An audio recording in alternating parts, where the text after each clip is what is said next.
नमस्कार मित्रों। मैं पीयूष दुबे आज आप सबके समक्ष एक बार पुनः अपनी एक कविता लेकर प्रस्तुत हुआ हूँ और ये कविता भी बहुत पुरानी है, यानी लगभग आज से 20 वर्ष पहले ये कविता मैंने लिखी थी। और इस कविता का शीर्षक है मन। और मन के विषय में कहा जाता है कि पीपर पात सरिस मन डोलत, यानी मन इतना चंचल है जैसे पीपल का पत्ता।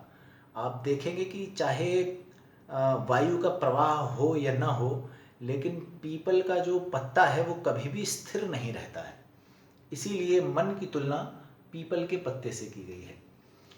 मैंने भी प्रयास किया है और इस कविता का जो शिल्प है वो क्लिष्ट नहीं है, बहुत सरल भावगम्य बोधगम्य कविता है ये। और आशा करता हूँ आप सब इस कविता को पसंद करेंगे।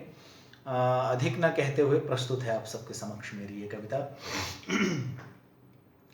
चंचल मन की गति का कैसे, चंचल मन की गति का कैसे कोई विवरण दे सकता है।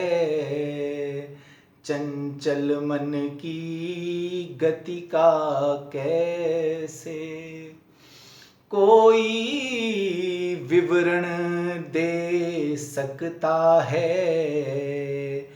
कभी प्रपंच में लिपटा रहता, कभी स्वयं में स्थित रहता है।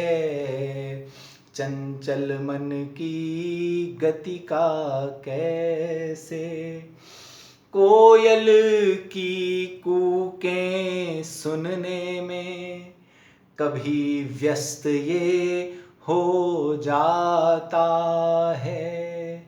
कोयल की कूकें सुनने में कभी व्यस्त ये हो जाता है। कभी जटाओं में योगी की उलझा सा रह जाता है। वर्णन करता है सृष्टि का, वर्णन करता है सृष्टि का अकूत ज्ञान का संचयी है।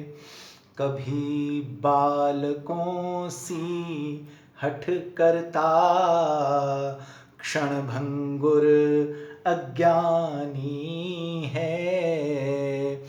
कभी प्रपंच में लिपटा रहता, कभी स्वयं में स्थित रहता है।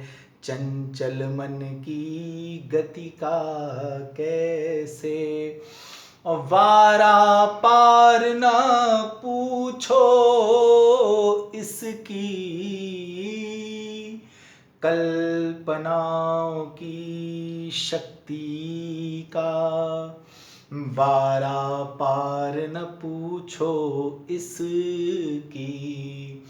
कल्पनाओं की शक्ति का कभी इंद्र के सिंहासन पर, कभी इंद्र के सिंहासन पर दास, कभी प्रभु चरणों का दास, कभी प्रभु चरणों का।